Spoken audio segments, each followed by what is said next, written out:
Para rohaniwan dan tocin yang berbahagia, terimalah salam seiman. Wei te tung tian. Segenap puji syukur kita panjatkan kehadirat Tian dalam bimbingan Cesenggung Ce, para senming dan leluhur yang kita muliakan. Pada kesempatan kali ini, saya akan membawakan sebuah uraian dengan tema peranan perempuan Konghucu di era kemerdekaan. Tucin yang terkasih, perempuan. Perempuan dikatakan makhluk yang lembut dan penuh kasih sayang. Dikatakan manusia yang berhati berlian. Itulah perempuan. Bagaimana peranan perempuan? Sesuai kodratnya, perempuan adalah ibu rumah tangga. Dia ada di rumah, di dalam rumah tangga, menjadi istri dari seorang suami dan menjadi ibu dari anak-anaknya. Setelah era kemerdekaan dan emansipasi telah dicanangkan, peranan perempuan berkembang. Perempuan mempunyai peranan ganda, tidak saja menjadi ibu rumah tangga, tapi banyak di antara perempuan yang keluar dari rumahnya untuk membantu suami, atau bahkan ada yang menjadi tulang punggung keluarga. Ada pula perempuan yang aktif membantu sesama dan masyarakat. Bagaimana dengan peranan perempuan Konghucu? Perempuan Konghucu di dalam rumah. Dia bagaimanapun adalah seorang anak. Berarti dia harus berbakti kepada orang tua dan leluhurnya. Kemudian dia adalah seorang istri yang harus senantiasa mendukung suaminya, memberi motivasi ketika suaminya mungkin agak lemah atau agak oleng, maka peran istrilah yang bisa mendukung suaminya, memberi semangat kepada suaminya supaya terus maju dan lebih maju lagi. Kemudian yang penting adalah seorang ibu bagi anak-anaknya. Seorang perempuan di dalam rumah, dia mendidik anak-anaknya, menanamkan budi pekerti dan nilai-nilai keagamaan, nilai-nilai kebaikan kepada anak-anaknya dengan harapan kelak anaknya menjadi orang yang baik, yang bermoral tinggi, dan mempunyai cukup pengetahuan serta keahlian untuk masa depannya. Di sini peran ibu sangat penting. Apalagi di masa era globalisasi ini, begitu banyaknya tantangan yang membuat seseorang harus bisa menyesuaikan dengan teknologi yang semakin maju. Peranan perempuan tidak kalah pentingnya. Seorang ibu perlu mendidik anaknya, mengajarkan anaknya dengan memberinya pengetahuan yang lebih baik lagi.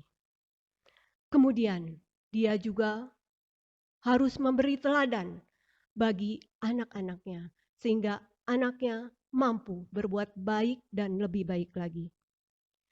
Kemudian seorang perempuan juga berkewajiban membangun damai bahagia di dalam rumah tangganya. Dia perlu mengatur semua urusan di dalam rumah tangganya. Dikatakan perempuan itu bisa menjadi manajer keuangan, bisa jadi psikolog dikala ditanya anak-anaknya, bagaimana mah saya menghadapi masalah ini, saya menghadapi masalah itu dan sebagainya. Dia juga menjadi ahli gizi, menyediakan menu yang cukup untuk anak-anaknya, menjadi guru yang membimbing anak-anaknya, apalagi sekarang mau tidak mau seorang ibu harus bisa menggunakan teknologi, mengikuti perkembangan zaman untuk perkembangan pendidikan anak-anaknya. Kedua hal ini sesuai dengan cita-cita Nabi Kungce. Sebagai anak, seorang perempuan harus berbakti. Artinya, dia berusaha mewujudkan cita-cita Nabi yang pertama, yaitu membahagiakan orang-orang yang lanjut usia. Dan kemudian kepada anak-anaknya, dia mendidik anak-anaknya dengan baik, mengasuh anak-anak dengan penuh kasih sayang.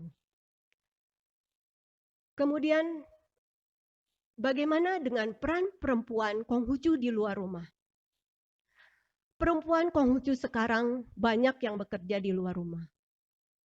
Nah, perempuan Konghucu hendaknya bekerja sesuai dengan bidang dan profesinya masing-masing, dengan tetap menebar kedamaian, kebaikan bagi sesamanya, bagi teman-temannya, bersikap senantiasa dapat dipercaya, sehingga sesuai pula dengan cita-cita Nabi Kungce yang ketiga, bersikap dapat dipercaya kepada kawan dan sahabat.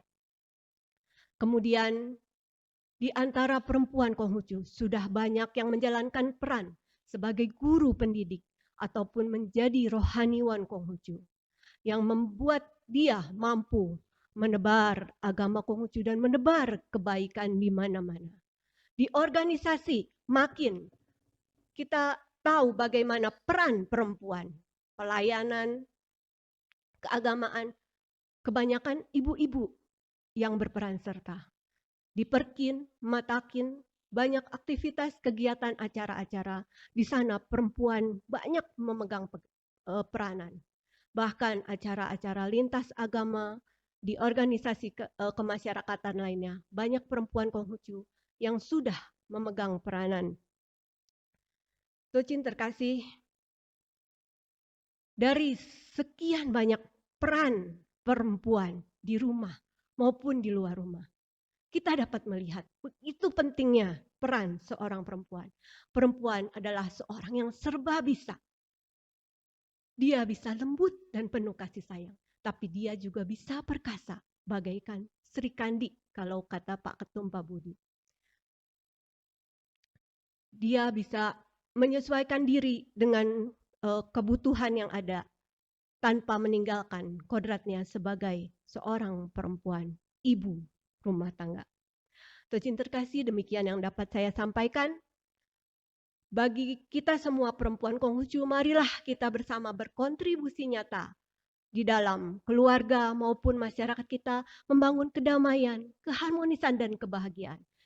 Karena dari keluarga kita yang bahagia, harmonis, dan damai sejahtera, maka lingkungan, masyarakat, negara, dan dunia pun kelak bisa menjadi harmonis, damai, dan bahagia. Terima kasih atas perhatiannya. Terima kembali. Salam seiman. Wei te tung tian. Sancai.